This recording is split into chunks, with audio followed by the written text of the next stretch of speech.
Through you, Mayor Cole, no, we haven't received any questions submitted.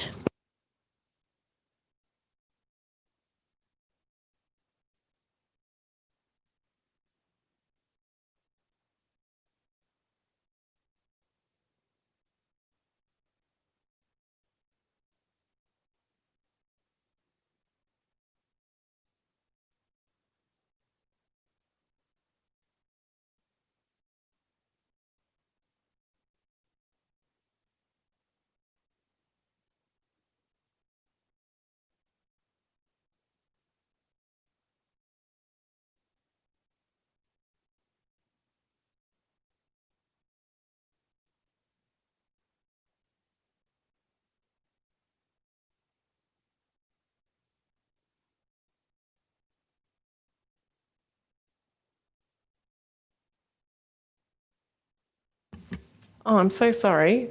Would that have been coming through, Wendy? Through another microphone, perhaps? I forgot to turn my microphone on. Apologies if that was too quiet. So moving on to confirmation of minutes. These are the minutes of the meeting of the 4th of August 2020. Could I have a mover and seconder for the minutes, please? Move Councillor Gontaszewski, seconded Councillor Castle. All those in favour? I declare the minutes carried. Now moving to business arising. 7.1, the COVID-19 update. Can I have a mover and seconder for this item, please? Moved Councillor Gontaszewski, seconded Councillor Castle. Do you wish to speak to it? No, well, the only thing I'll say is that a note from the report in relation to the update on the disbursement of the Leaderville Gardens Trust funds, that it appears that we're in probably a rather pleasant situation of having to perhaps do some work to make sure that there are people, we can reach people in need for the funds, and I'm pleased to see that work's happening. Obviously, this is a very quickly evolving situation still in relation to those people who are vulnerable and can require assistance through these funds. So thank you for the update, and I trust that those conversations will continue to ensure that we can disperse those funds to vulnerable members within the city. Thank you, Councillor. Councillor Castle. Thank you, Mayor Cole. Yes, look, I had similar comments, and I guess just a question or looking for a confirmation that if these efforts don't result in being able to disperse those funds, is there an opportunity for those organisations to come back to perhaps amend the terms of the agreement or, slightly tweak what has been awarded so that we can ensure, there is relief being offered? Through you, Mayor Cole, I think that would be possible with the approval of council or the committee about those changes in the scope of what was originally agreed. Thank you, Councillor Castle. Yeah, look, just further to that, I'm just wanting to double check that anyone who's coming through with rates hardship, whether they're being informed that this support is also available. And just noting for tonight's briefing on Manor Inc, the report talks about the fact that some of the people accessing the service at Manor Inc are not homeless, and they may also be people that could be serviced through Food Bank if they do actually have housing and they're using an external meal service. It might actually be better for them to access this Food Bank provision. So that's another option that could potentially be explored for Food Bank. But I understand Food Bank are looking at options and putting suggestions forward to the city about how to best use this support. Okay, unless there are any further questions, I'll put the motion. All those in favour? Declare it carried. Next item, 7.2, update on financial relief for city tenants and proposed relief to Tennis West. Mover and seconder, please. Moved Councillor Castle, seconded Councillor Gontaszewski.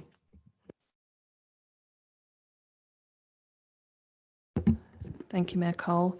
I don't have any specific questions about this. I know that we've been talking about how we might apply the procedures that we've had to situations where that downturn isn't meeting the threshold, and I can see that that we're applying a formula here, so I'm happy with this as is. Councillor Gontaszewski.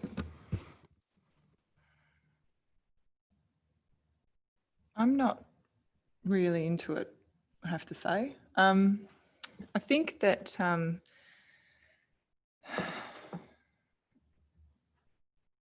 think probably my concern is relating to the end point, in that if we're not applying the decision making in relation to the provisions around the COVID response commercial tenancies regulations, I don't really have enough of a sense of what the parameters are in terms of downturn and assessment criteria and endpoints. So can I just ask, in relation to item 1 of the recommendation, essentially category 3 commercial tenants, we will be providing assistance even if the 30% downturn is not met. The wording there is probably clear if you have an understanding of what assistance we're talking about, but can I just get some clarification as to the wording of that part of the recommendation and the time, I guess, period that would be covered by that assistance, and is there a minimum threshold, etc.? Through you, Mayor Cole. So we've prepared this report based on 2 requests that we received from category 3 tenants where they didn't meet that 30% threshold. And so then we looked at whether we should apply the same rationale. And our view is that there should be no minimum. So tenants that are applying saying that they've received experienced downturn during that period should receive the same 50% as rent reductions, 50% as rent deferral, based on the code, but even if they're below the 30%. So that would mean there's still relief for tenants like Kids Galore and Tennis West.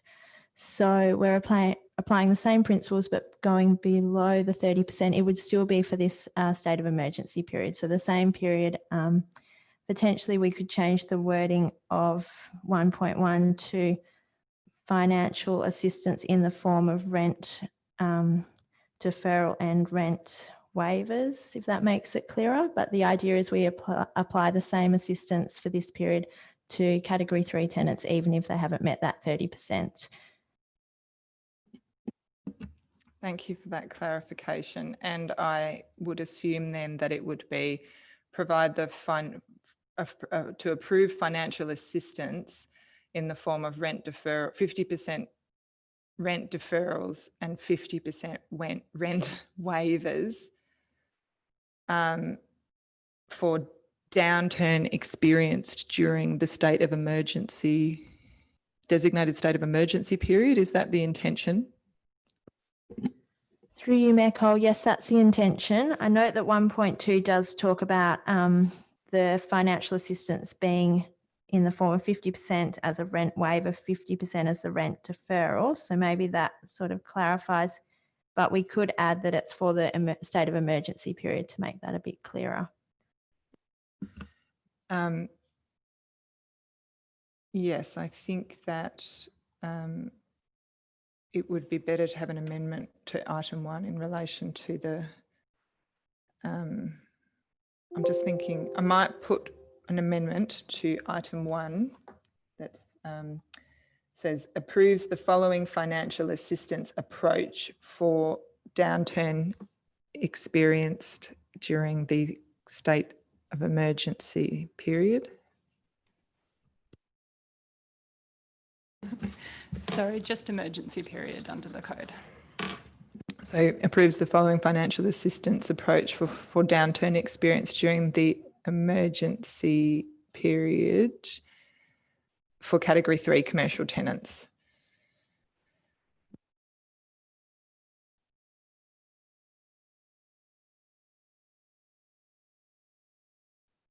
Okay, so is there a seconder for that amendment? Thank you. All those in favour, unless you wish to discuss it? Okay. Yes, that's carried. We're back to the substantive.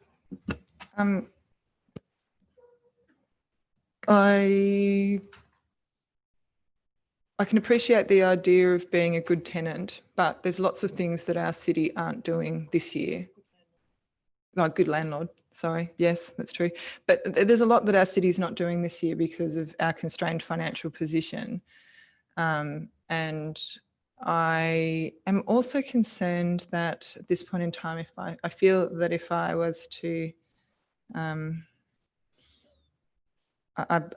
don't, even with the amendment, I'm still on the fence in relation to this whole item. I can appreciate the methodology in relation to the method of calculating the variable outgoings, so you know, waiver.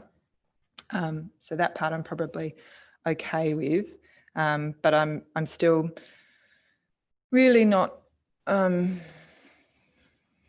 thinking that I'm interested in supporting below the 30% threshold at this point in time, because I feel that it maybe just doesn't have an end point, and I'm not really sure. Yeah, I don't really feel as though I've got enough information to make that decision. So I may put forward a further amendment to this item down the track.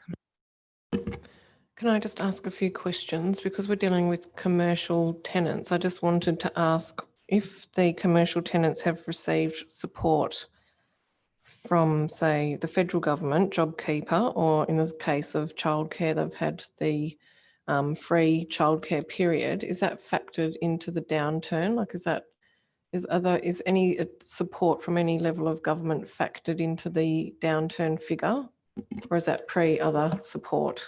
Through you, Mayor Colt, any other assistance is factored in determining what the downturn. So the downturn is the actual downturn that they've experienced. So if JobKeeper was paid, then that's included in the calculation of downturn. Okay, thank you. And I'm just interested in why there hasn't been a sort of further thought around a minimum, given that, you know, 30% under the code, we're dealing with commercial tenants. The city is providing support. The city itself hasn't received JobKeeper or any financial support from another level of government. I'm just wondering, you know, is there a point at which we say that level is sustainable to survive through, given that we as an organisation have had our own impacts, significant budget impacts to deal with? Through you, Mayor Colt, we did discuss this internally, and I guess it's 30% seems quite arbitrary. So we have some tenants that are just over that with 35, and then others that are like 25% downturn. And it's where you draw that line. So when we discussed this, we came to the conclusion that it seemed appropriate with the city's principles of applying, I guess, that additional assistance for category 1 and 2 to offer assistance for all tenants that have experienced downturn during this emergency period. But we would, if the committee has any thoughts on where that line should be, we appreciate your feedback. So if we set the limit at 25%, we'd capture everyone in this recommendation? No? Through you, Mayor Cole. No, unfortunately not. Tennis West is only, I think, around 12.5%. Okay. So I was thinking that was half. So that's not half, that's their full downturn. Okay. Yes. Another, I don't know whether it's worth mentioning to the committee, but a lot of these tenants who are experiencing under the 30% have come back to us with feedback saying the reason they're not experiencing a high level of downturn is they've brought forward some of their external funding to cover this period. So that funding would probably was due to occur later in the year or next year, and they've asked their funders to release funds a little bit early to get them through, which is another of the reasons we were considering whether it would be appropriate in the circumstances.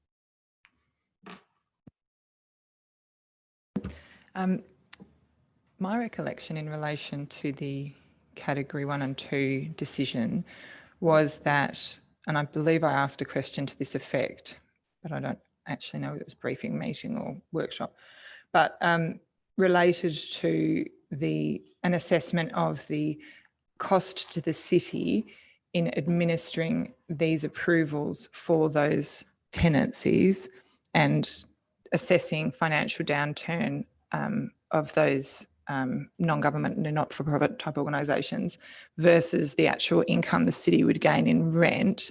And the advice that I was given, that essentially it was considered that the administration costs would actually probably be around the same, if not higher, than the rent received. I don't believe that that threshold would apply in relation to the commercial tenancies, but would be grateful for your advice. Through you, Mayor Cole, I think as previously advised, as you said, it is quite a lot of administrative work to assess this. So I don't know if we can calculate that, like exactly how much that would equate to, but it is quite burdensome. Sorry, what was your other question?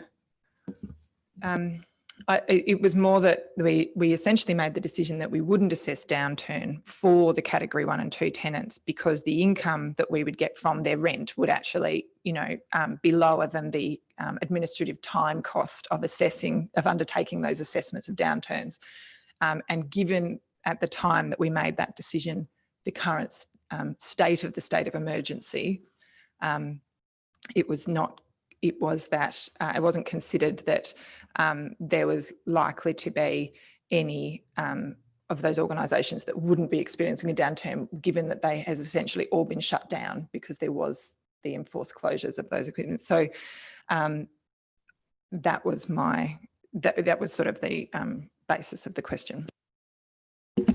Through you, Mayor Cole. So it's definitely reasonable for us to assess any applications from category 3 tenants because, as you can see, there's only a small amount that have applied and some have experienced different amounts of downturns. They range from like 25% to much higher. So I think it's definitely worth us assessing rather than having a blanket approach to it. We need to individually assess, but it is quite time consuming for us to assess.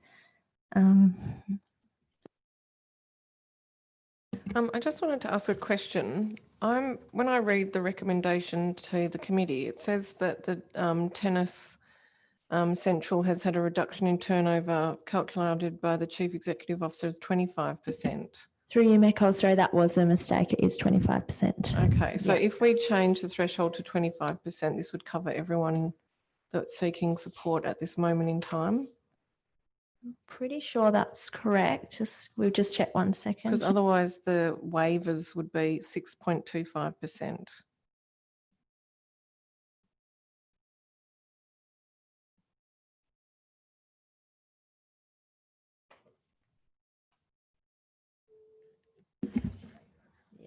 Through you, Mayor Cole, yes, that's correct. So 25% would so cover we could everyone set now. a 25% floor for now, and that would cover everyone, and that's only a 5% further than the code permits. Yeah, okay. That's something I think I'd be comfortable with if anyone on the committee feels similarly and wishes to move an amendment.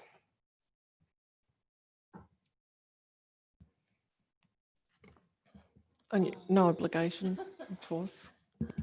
I'm happy to move that amendment, Mayor Cole. I just had one question before I do so. Just following on from the administrative costs, is there an extra administrative cost in managing the non-payment or the late payment of these rent and outgoing obligations? Because obviously we have the one-off task that needs to be done to assess the downturn, but that perhaps could be balanced against an ongoing task for a tenant that's in arrears. And would that be something that would be material, do you think? Through you, Mayor Cole, the deferral agreement has to be prepared. So that's something we're actually looking at working with our solicitors just to prepare a template for us. In some instances, I think there was a letter that was going to suffice, but it will require ongoing management as well. So they're going to commit to repay over I think it's usually 24-month term. We'll have to follow up with that. That will probably be the finance team's responsibility, but it does create more administrative work as well. And if there's any issues with them repaying as well, then we obviously have to follow up with that. Thank you. I actually meant the cost if we did nothing, if we didn't offer the rent assistance, but that tenant was in hardship and didn't pay or was unable to pay, there's presumably an administrative cost in managing a bad debt in this case, which I think is probably on the other side of the balance. Through you, Mayor Cole, yes, that's correct. And I guess then there's a question, do we want to take further action because they're in breach of the terms of the lease? If they're not paying a cost, they're obligated to. And so then that would be a question for us administratively, what we do about that. Thank you. In terms of moving an amendment, I need to look at the wording to see where that minimum should be inserted. I'm perhaps in clause number 1 to say that assistance will be provided if a minimum of 25% downturn is experienced, and remove the rest. Would that make sense?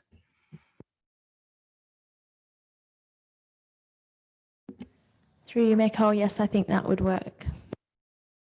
Okay, thank you. Is there a seconder? It's seconded. Do you wish to speak to the amendment? No? Okay, I'll put it. All those in favour? I declare the amendment carried. We're back to the substantive. Are there any further comments or amendments? Okay. And I just wanted to say, no, sorry, I just wanted to check that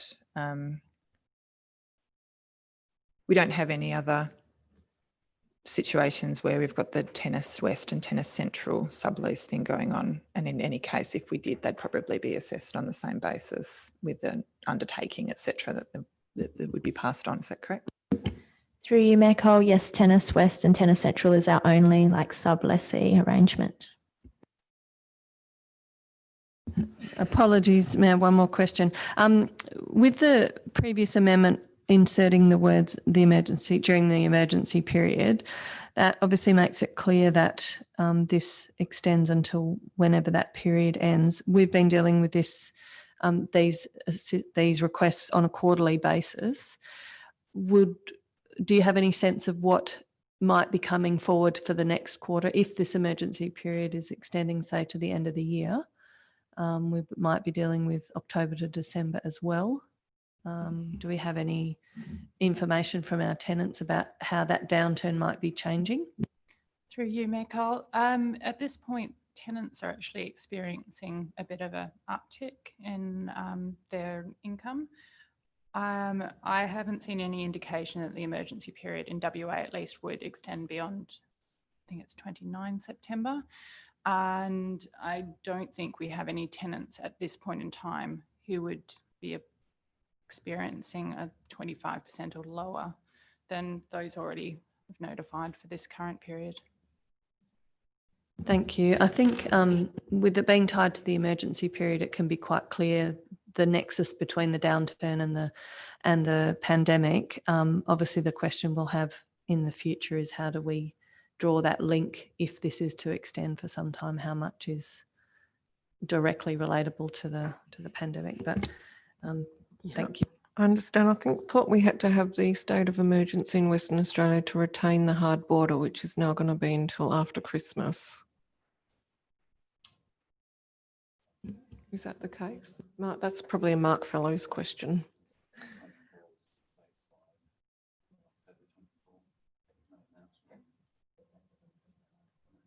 No, the hard border will continue beyond. So we probably need some clarification. Yep, thank you. And just a question in relation to the wording. By applying the specification in item 1 relating to the emergency, it doesn't preclude the requirement to come back to seek approval for the waivers and deferrals beyond 30 September, does it? Through you, Mayor Cole, no, and we would come back like we have been if there's any requests. Okay, all right, I'll put the motion. All those in favour? I declare it carried. Moving on to item 7.3, Tenant Financial Assistance, Beatty Park Physiotherapy Proprietary Limited. Could I have a mover and seconder, please? Move Councillor Gontaszewski, seconded Councillor Castle. So can I just clarify on this one that we have not received any update from Beatty Park Physiotherapy on their current financial downturn, or like post-June. Is that correct? Through you, Mayor Cole, we have received an update. Their downturn has almost levelled out to about 15% downturn for the subsequent period, which I think was June, July from memory. This is really based on lease negotiations rather than their downturn. Thank you for that clarification. It was clear to me when this item first came that this was linked to the lease negotiations, and my preference is that we don't make a decision in relation to this in terms of our COVID financial assistance downturn. Not that we have a policy, but precedent of decision making and the regulations. I don't think that it applies here. And I would prefer that this was then considered as part of the lease negotiations, but not with this wording, because that then ties the wording back to essentially, I don't feel that I can make a decision in relation to the rent and waiver, etc., as financial assistance, because they don't qualify for the terms of the financial assistance that we've sort of set, and we've just dropped just now even. If this is part of a lease negotiation where they've said, we've had a hard year, it's going to be a hard business environment, as an incentive, we think that you should be offering X amount of rent waiver as part of the lease, then I would have thought that that would come as part of the lease terms and not be tied to this financial assistance. And then it can be considered essentially on its own merits. I think that, on the one hand, money's money, who cares, they're paying this and that, paying that, etc. But I think ultimately from a perspective of clarity of public decision making and our ability to communicate with our tenants, as well as the, just my own ability to sort of understand on what basis I'm making a decision, it doesn't appear that this is a decision around financial assistance. And so I don't feel that we should be modifying our previous decision around financial assistance. This should just be dealt with under the lease. So I won't be supporting this. Can I just ask a very quick question? On page 36, the first dot point, it says the extension of the 30% waiver from 1st of July to 30th of September forms part of the lease agreement as set out in item 2.4 of Council's 28 July 2020 agenda and assists the city in securing a long-term tenant, etc., etc. Are you saying that this in effect, that we are putting into effect something that is already in the lease agreement that was agreed by Council? Through you, Mayor Cole, no, that reference in the first bullet point refers to when the lease was approved by Council. So Council approved the new lease at that 28th of July meeting, and we're just making reference to this extension relating to the new lease, but that this term or the proposed waiver isn't part of the lease agreement. Council hasn't approved that. So this went to Council, and I think Council varied their decision to remove reference to this. Yeah. No, I recall. I just thought that's quite confusing because the way I read it, it seems to be stating that this was part of the lease agreement. But Council specifically opted to deal with it separately. But I take Councillor Gontaszewski's point in that we're dealing with it separately, but it's not actually tenancy relief under the Code of Conduct. Sorry, Councillor Castle, I meant to go to you as the seconder. That was meant to be a question only. Thank you, Mayor Cole. I must admit I'm a bit confused by this item. What we have previously approved is relief according to the same process we've been following throughout this pandemic, in relation to the 1st of April to the 30th of June. But if I understand correctly, the figures that you have access to for the 30th of June for the 1st of July to the 30th of September indicate a 15% downturn. So, and then is this being proposed by Beatty Park Physio as a trade-off with the deferral, because they're not requesting to defer the other 30%, but in effect transfer that through to the 30th of September. I guess I'm a little bit confused as to why that needs to be done, given that it is quite a significant departure, and we have spent quite a bit of time finessing that process and trying to be consistent in how it's applied. Through you, Mayor Cole. So the committee originally approved the deferral and waiver, and the physio said they didn't want the deferred portion to be deferred. They'd rather just have a portion waived, and then there's like no future obligations in terms of repayment, and they didn't want to apply for any further financial assistance. And as Emily said, that they haven't experienced much downturn in this period either, which I guess doesn't support their case for further assistance over this period. But the reason we're proposing to change this was because they didn't want that deferred rent. They just they didn't want any deferred obligation. Did you have anything to add? Sorry. Through you, Mayor Cole. Yes. Basically, the physio didn't want any ongoing obligations, particularly as at that point she was holding over under a lease and wasn't sure about her future. We since entered into lease negotiations to secure another 5-year lease or thereabouts with her. And it was, I suppose, rolled into the agreement or negotiation that we reached with her in regards to both the lease terms and the deferral, the waiver instead of the deferral. Could I just get a reminder on the lease fee that council agreed and what the previous lease fee was?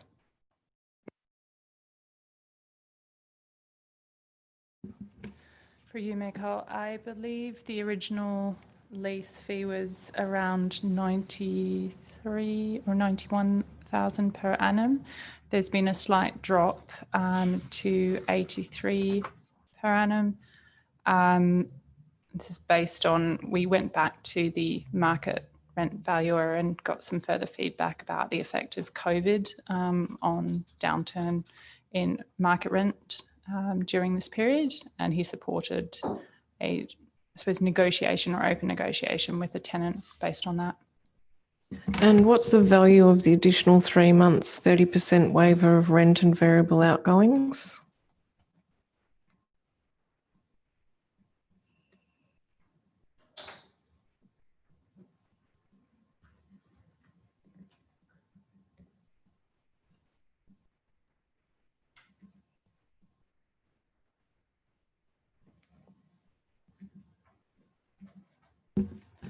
Through you, Mayor Cole, I believe it's 10,267 or thereabouts.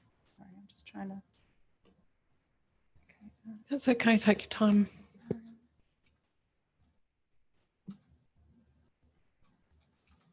Yes, that's correct. So 10,267.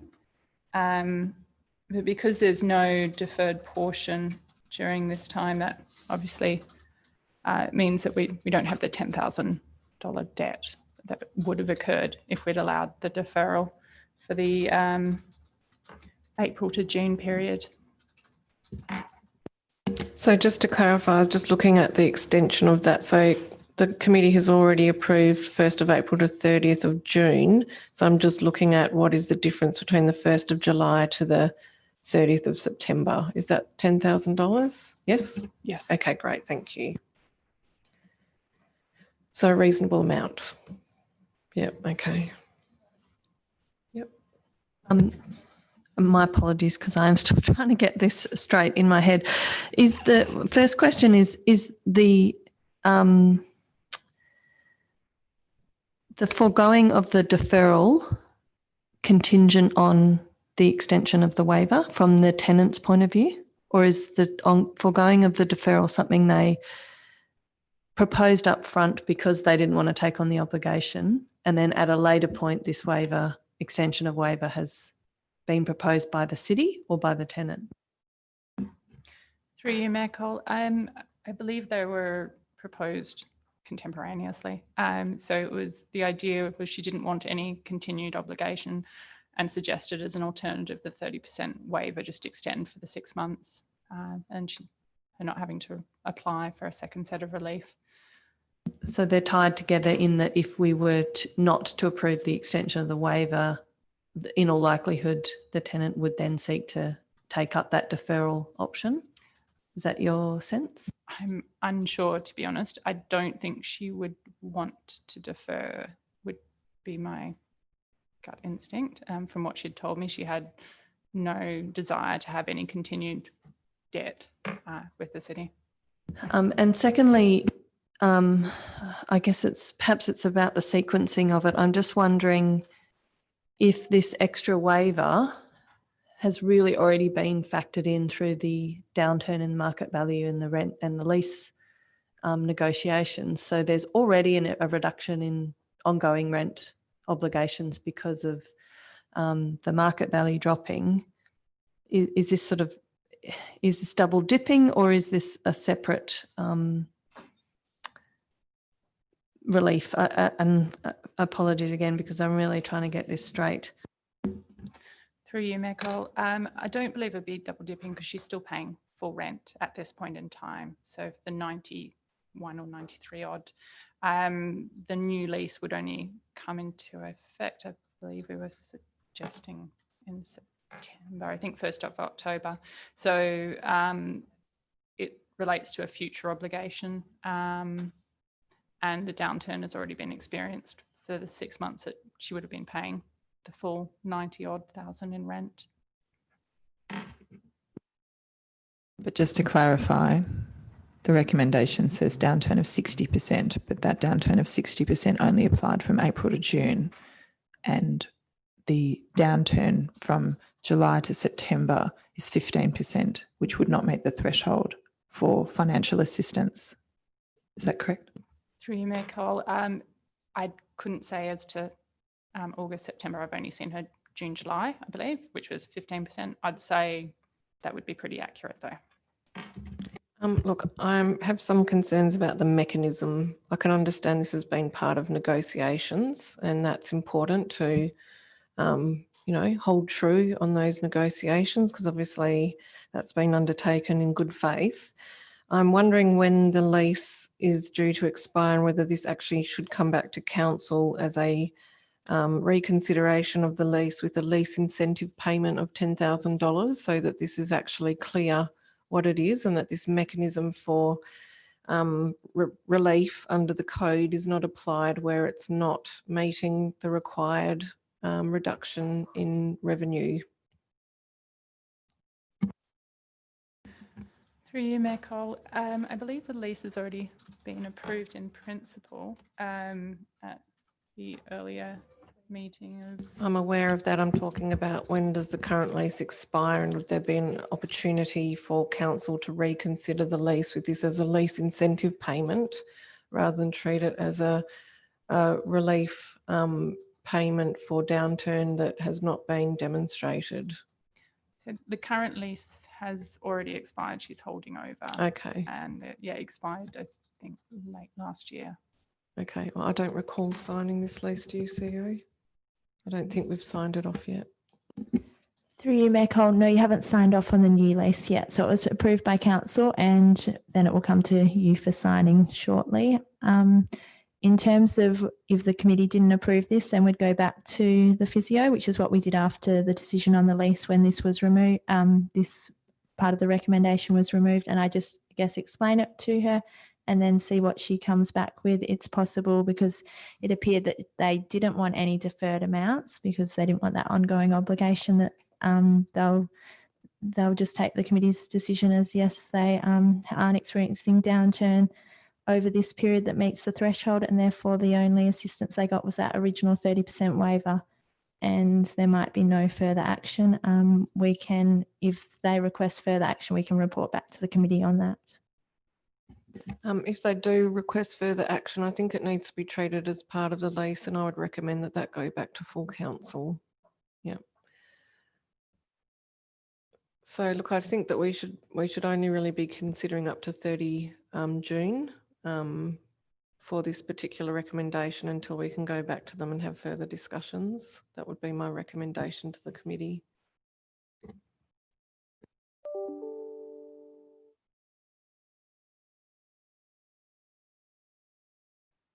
Just a question. If one was to be firming up an alternate, would the alternate be along the lines of that the committee notes that that there was approved financial relief in May 2020 and declines to approve any amendment to financial assistance at this time? I guess my question is that if we've approved a deferral, does that mandate the deferral if the applicant for the deferral no longer wishes to proceed?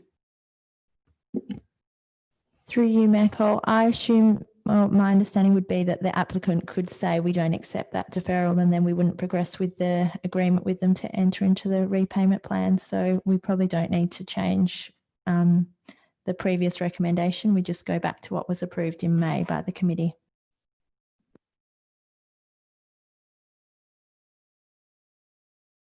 So do we need an alternate if this isn't supported?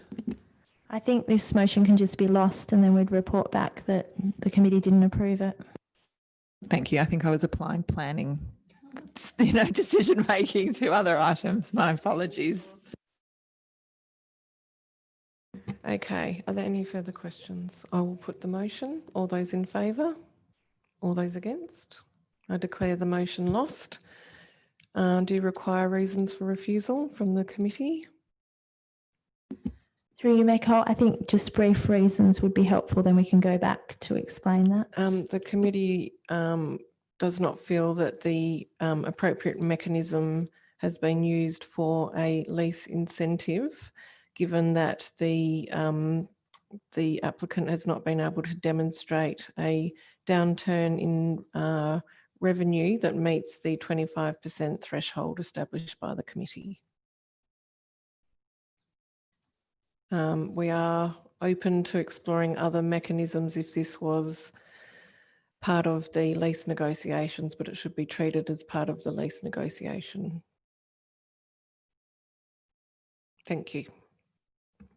Okay, moving on to the last item, 7.4, deferral of portion of loan repayments, Belgravia Health and Leisure Group Proprietary Limited. Can I have a mover and seconder, please? Moved, Councillor Gondaszewski, seconded by the only seconder in the House, Councillor Castle. I'm looking forward to Councillor Castle's summary of our last discussion on this item. I think my question was that I just want to clarify if the reduction in turnover relates to the Health and Leisure Group as a whole or this particular facility.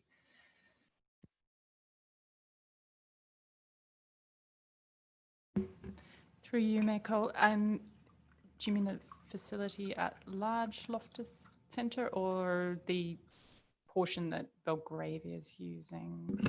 I think perhaps the portion, I guess some background to the question would be that I understand that Belgravia is a group that is larger than the Loftus Centre, and I'm just wondering how that sort of fits in relation to this particular item, whether we're looking at their performance overall or the performance of this particular facility that they're contracted to run.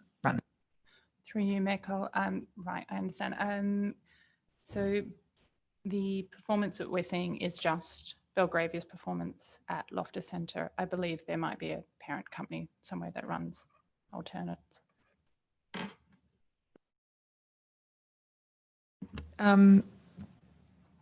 Probably still not into this one either, as I don't believe. I think that there is a difference between. I'm unconvinced of the difference between obligations as a tenant and obligations as a contractor, and whether the financial assistance actually relates to should relate to this type of payment. And I'm, open to being convinced but I'm as yet unconvinced. Councillor Castle. Thank you, Mayor Cole. I did go back and review our discussion on this from the 30th of June on the live stream, which was an interesting experience. It was riveting watching, I can tell you that. A lot of that discussion revolved around whether loan repayments was something that was contemplated by the code and whether it should be bundled in with the rent and sinking funds and outgoings. So one of the comments that was made that I made note of by the Executive Director of Strategy and Development, who is now on leave, was that the code referred to where the lending organisation, the bank, has deferred payments, then that must be passed on to the next person down the line, in this case to Belgravia. And so I noticed in the report that that's something that we have investigated and is not possible.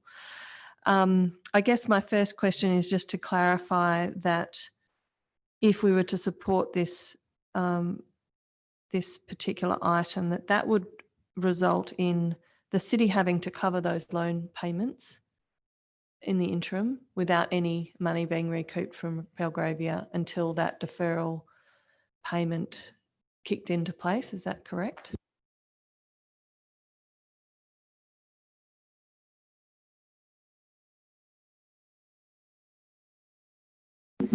Through you, Mayor Cole, I just want to clarify two things in respect to the code. So the city did apply to our financer and ask if we could defer this. They said we'd have to defer our whole portfolio. So it's the city's view that we shouldn't do that. So that's why we've looking at different circumstances for Belgravia, basically, because it's one loan that we then defer the loan repayments for.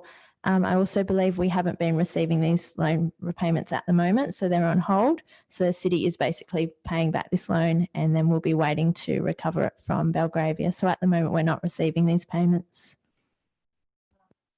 Thank you. That's what I thought. And I guess it's just a clarification of that, the implication of that on the city, because that obviously has perhaps in the long term works itself out, but in the medium term has a cash flow implication.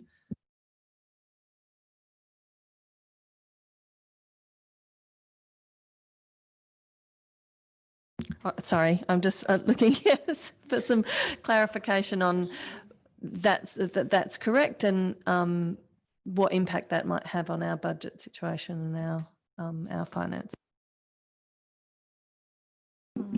Through you, Mayor Cole, I think it's more of a finance question, sorry, but I believe finance has previously advised us that it just sits in our investment portfolio, so it's something we can deal with at the moment. But if this was continuing for a long period of time, it may become more difficult to deal with the non-payment. So I guess that's why we want a decision soon, so we can either go back to Belgravia and say this amount is outstanding and requires immediate payment, or enter into a payment arrangement with them.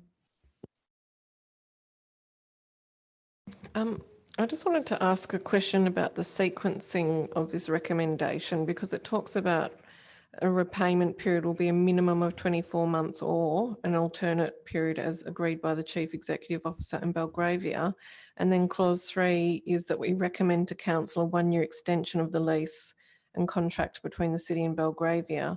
I'm just wondering how we can consider a recommendation for loan repayments beyond an existing lease and contract without first having that agreement from council, and again whether this is something that should be considered as part of a council decision firstly around the lease and contract, which then could lead to a discussion on the repayments.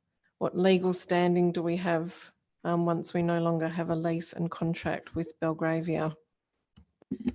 Through you, Mayor Cole, so the payment arrangement agreement would be a independent legal agreement with Belgravia, so we don't need the lease to continue for that period. So we'd enter into this agreement and they'd be obligated to pay that back in accordance with that agreement. We do have a recommend that we would extend the lease, which is why we're saying that the committee recommends to council a lease extension, but I don't think there's any issue with saying that the repayment period is for that further period, even though the current lease would expire before that, because it would be a separate agreement with Belgravia obligating them to pay it back in accordance with that agreement. Can I put an amendment to remove item 3 from the recommendation, please? Is there a seconder? Seconded by Councillor Castle. Thank you for that advice. It was a question I asked last time around as to whether this was something that had to be considered together or whether they were separate. So I'm really grateful for that advice. In that instance, I'm not actually comfortable suggesting to council that we recommend an extension of the lease and contract. I think that would be a decision based on its own merits, and that the grounds that it talks about to facilitate the payment arrangement specified in recommendation 2 above, I don't believe necessarily stand up in light of the advice we've just been given. Councillor Castle, do you wish to speak to it, to the amendment? No. Okay, I'll put the amendment. All those in favour? I declare the amendment carried. We're back to the substantive. We're now dealing with clauses 1 and 2. I have a question. Yes, go ahead. You referred just previously to if there's no deferral in place that you would enter into a payment arrangement or potentially enter into a payment arrangement for an outstanding debt. So no deferral on the loan payments, that money is owing, but it hasn't been paid. You would then, the next step would be to engage with the debtor to enter into a payment arrangement. Is that correct? Through you, Mayor Cole, maybe I didn't explain that well. So if the committee approves the deferral of a payment, we'd enter into a deferral agreement or a payment arrangement. If the committee doesn't approve the deferral of the loan repayments, then they'd be required to pay it. So administration would need to follow up to recover that amount. And in that situation, if this was not approved, if you went back to Belgravia and said, pay up, it's time, it's overdue, and they were not in a position to, would your next step be to enter into a payment arrangement? I'm really just trying to get a sense of what the practical difference is.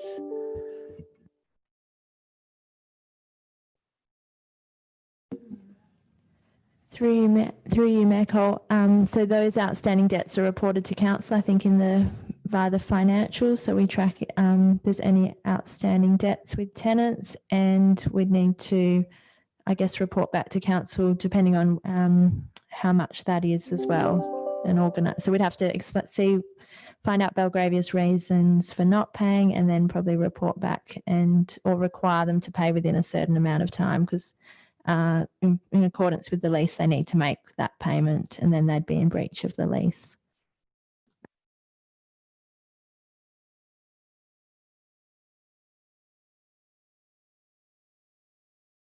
Also, just a question in relation to the downturn period. So it's from the 1st of March to the 31st of May, and administration is recommending that deferral continue through 1st of April to 30th of June. That does make sense. Have we had any communication with Belgravia about what the current, if we're looking at this now, and we're potentially, this is something we might have to consider again. Have they had, how's their ability to pay loan repayments looking moving forward, given that they've reopened? Have we had any update from them? Through you, Mayor Cole, just to confirm and clarify, pre-COVID, my understanding was that this was a loss-making facility for Belgravia.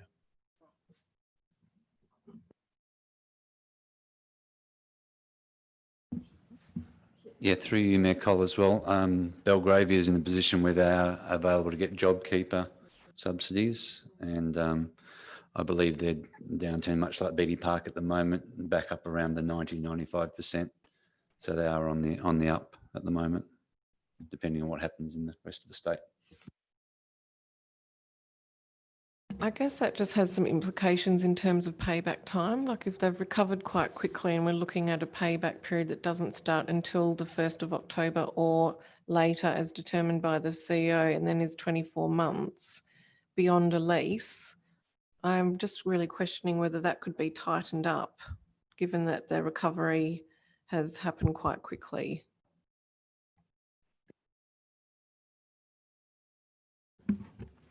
Through you, Mayor Cole. Yes, I agreed that we could tighten that up, potentially to make it sit concurrently with the lease term, so to come to an end at the, I think it's 31 December 2021.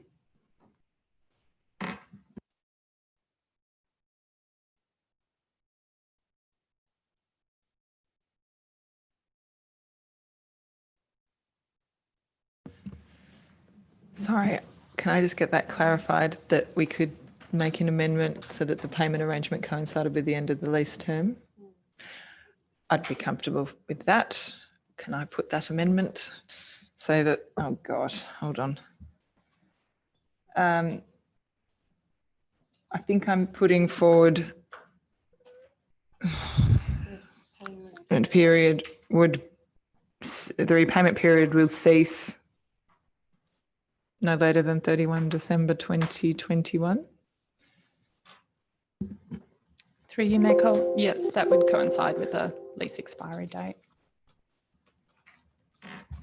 Maybe you could delete 2.1 altogether and say the repayment period will not commence prior to blah, blah, blah, and will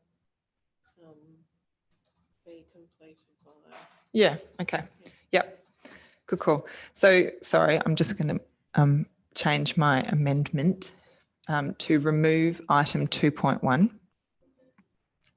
And then in item 2.2, we're going to add in the words and will conclude no later than 31 December 2021 after the words 1 October 2020.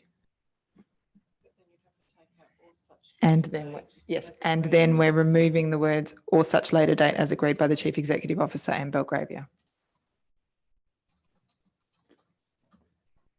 Are you? And my apologies for that's- doing this on the fly. That's seconded by Councillor Castle. Do you wish to speak to it? Just, I do note that we've explored the idea with the financier. So, and I also note that it doesn't appear these payments are being received at the moment anyway. So I think where we've landed, I'm pretty comfortable with. I agree. I'll put the amendment. All those in favour? I declare it carried. We're back to the substantive. Is there any further comments on the substantive motion? Okay, I'll put that. All those in favour? I declare the substantive motion carried. So we have announcements by the presiding member. I just have been reflecting on Melbourne and the fact that they are slowly having a roadmap out, but just how difficult and how long term that is, and that, you know, it's just really a cause for reflection about how fortunate we are here, that this is a very serious situation that we are still facing, and just really thoughts of with people in Melbourne and Victoria, because that roadmap is quite grueling, and it must be a very difficult place to be, but signs of light approaching. So hopefully everyone's holding out there. General business, is there any general business to raise? We don't have any confidential items. The next meeting is scheduled for the 6th of October. And so I'll declare the meeting closed at 2 p.m. and thank everyone for coming and for those who have tuned in. Thank you.